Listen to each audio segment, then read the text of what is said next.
It's the break of dawn, I'm not making sense. Talking to the wall, calling it a friend. I was in the clear, but lines got blurry again. It's not very warm when I'm alone in bed. So call me in the morning, sheets over your head. Night got pretty weird with both our cheeks turning red. Yeah, never think before I react.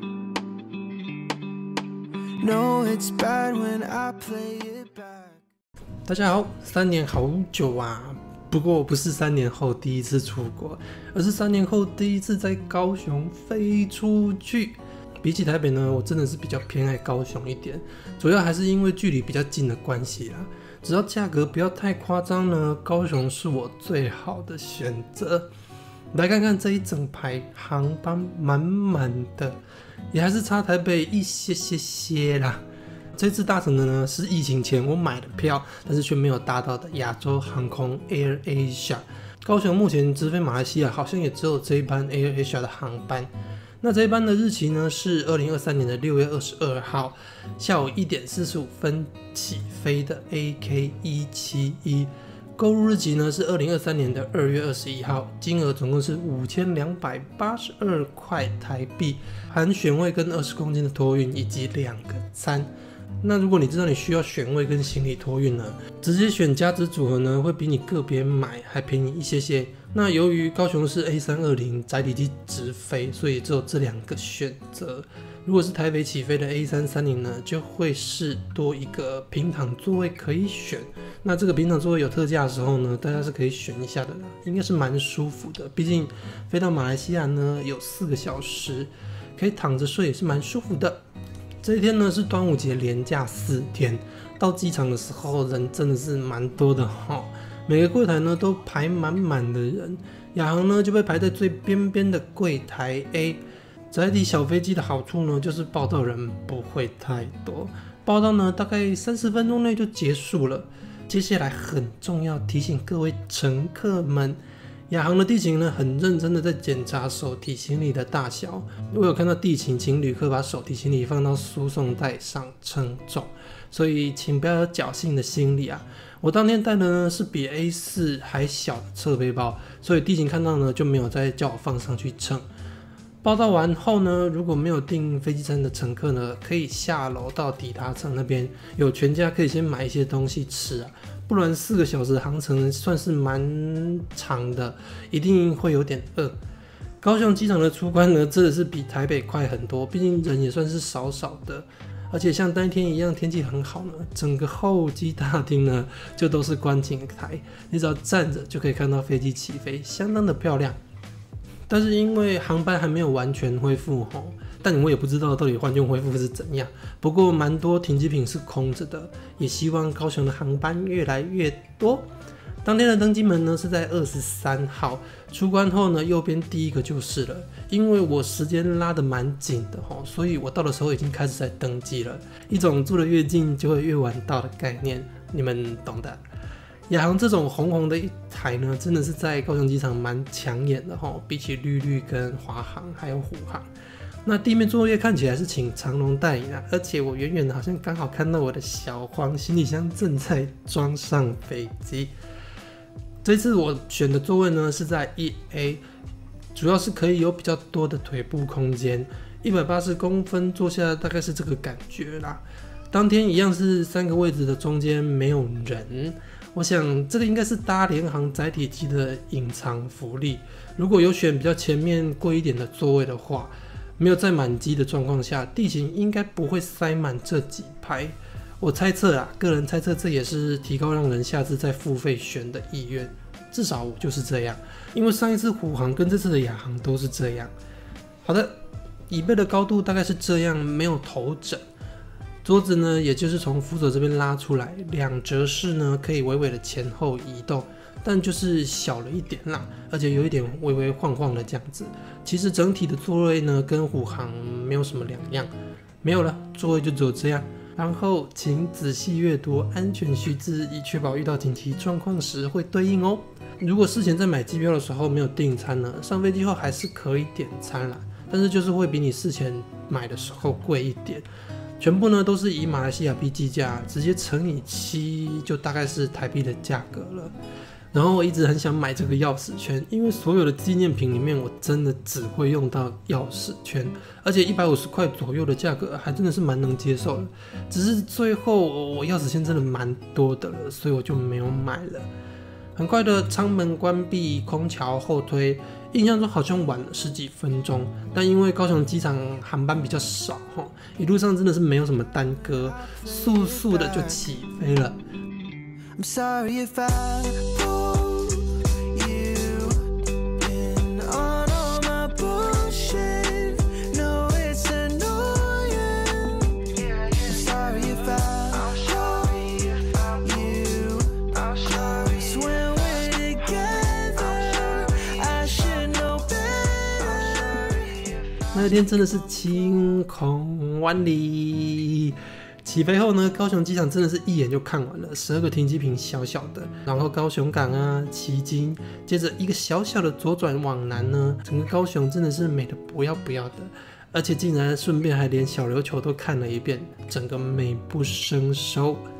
因为那天天气很好，所以飞机很快就飞得平稳了，空服也就开始发餐。我买了超值组合，所以有含一个免费的餐。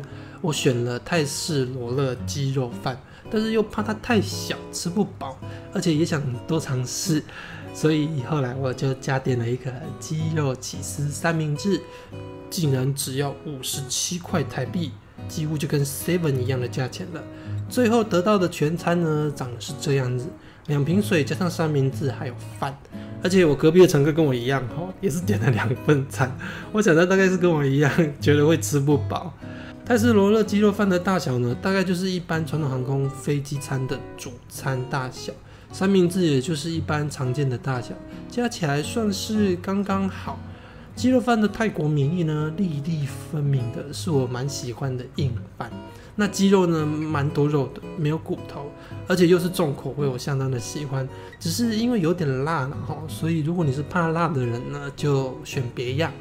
最后呢，我是将酱跟饭拌在一起，就变得超级好吃啊！不过吃到这边我才发现，我多数坐这种载体飞机的时候，我都会选右侧，这次选了左侧，惊讶的发现啊，这个是个相亲位啊！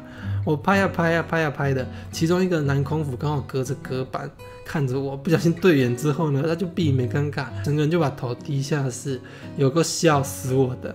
所以呢，如果你怕吃东西一直被看，还是选右侧会比较好一点。然后瓶装水呢是250ml， 应付这种短程航班应该算是足够。况且我还得到了2瓶。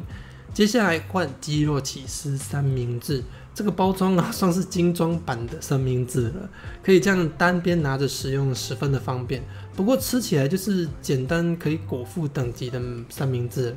比较不行的就是面包，几乎没有水分，有一种面包的水整个被抽干的感觉。但是里面的料呢应该是满的，虽然我没有把它打开看，只看得到前面，但是吃到最后的地方呢还是有料的啊。那这里我不是想比中指，我是想叫大家看看外面亚航的机翼而已啦。好的，完食。吃完没多久呢，空服也就是按灯让大家休息，然后自己静静的吃着他们的可能中餐吧。我这个位置呢，离厕所也是蛮近的，而且也不用请隔壁乘客起立，闪一下就可以走出去了啊。不过当天前面的厕所到后来有点小淹水，有点恐怖不知道是水还是那天吃完餐呢，小睡小醒着，蛮快就到马来西亚附近了，算是蛮快的。但是到后面我真的是有点睡不着，而且坐不住，因为椅子有点硬，坐的屁股有点痛。上次搭虎航没有这种情形，我想是航程没那么久，不然就有可能是虎航的椅子也蛮舒服的。很快呢，飞机降落在吉隆坡国际机场。亚航自己有一个专属的航厦 KLIA 2，而其他传统航空马航啊、华航、长荣跟星宇都是使用 KLIA。外观上呢 ，KLIA 2亚航这边看起来是比较新一点的，而且店家也是比 KLIA 多哦。提醒大家呢，如果你下飞机后呢，可以的话还是快步走，因为入关的人真的蛮多的。我这次体感下来呢，马来西亚在入境审查上会花比较久的时间，因为相较于泰国入境官什么都没有问哦，办一办盖一盖章就让你入境了。马来西亚的入境官呢，几乎是每个人都会问一下的。我入境大概4-5次都是有被问的哦。前几次因为都是转机，所以就没有被问太多。那这次是来耍废度假，所以就还有被问来几天啊，有跟谁啊这一类的。而且亚航的班机很多，人又超级多。我到排入境检查的时候，那个摊食者大概6-7排，结果不到20分钟，后面又多了6-7排，所以人真的是非常多。最后呢，如果是短程航班，亚航的价格便宜，我觉得我还是会选它。不过台湾出发的航线不多哈，现在好像只有马来西亚跟泰国。日本疫情前好像有名古屋，现在好像还没恢复，而且不同航线还是属于不同亚航直飞，可能是马来西亚亚洲航空，或者是泰国亚洲航空，还有日本亚洲航空，但是统一都可以在亚航空网上面订票，算是蛮便利的啦。而且前一阵子新宇在成田那边发生侧风，导致班机延误，那个之后，亚航其实在高雄也有发生，好像机械故障又返航，结果好像有安排乘客入住蛮高级的高雄饭店的。不过我想是当下因为新宇的事件关系啊，所以他们有比较小心处理那一次。之后呢，如果还有这种情况发生，也不知道会不会有同样的待遇。不过我还是希望我的航班都是顺利的飞到的啦。以上就是这一次的亚航搭乘体验，就这样，拜拜。